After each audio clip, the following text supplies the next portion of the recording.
Andy Marshall is the Chief Executive Officer and President of First Bank Southwest, and he is also a veteran. Marshall served in both the United States Air Force and the United States Army. KMR Local 4's Jack Kessler sat down with Marshall about his time and how his service helps him lead First Bank Southwest. That story as we honor our hometown heroes. Marshall was active duty in both the U.S. Air Force and U.S. Army, serving 6 years in the Air Force from 1979 to 1985 and 5 years in the Army from 1985 to 1990.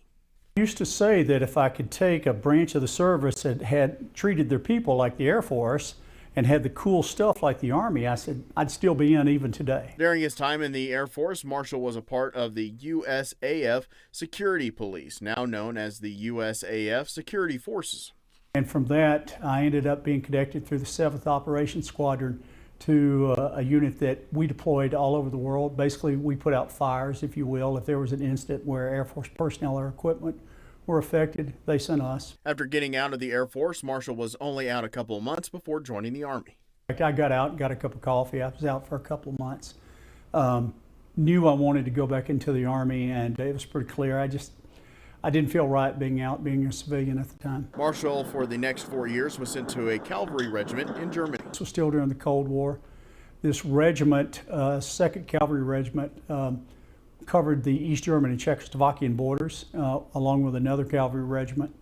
I was the squadron border officer for the last 2 years there. I had 181 kilometers of the border that we protected. Soon after I left, it didn't become a hot border. They knocked down the Berlin Wall, and then everything was opened up after that. Marshall talked about how the military helped him grow as a leader.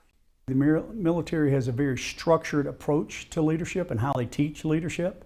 That structure doesn't apply everywhere, but elements of it do. So whether you're leading one person or leading 1,000 people, the structure is still there. So it gives you a good basis to adapt, to lead at any level in an organization. It truly helps me with this organization.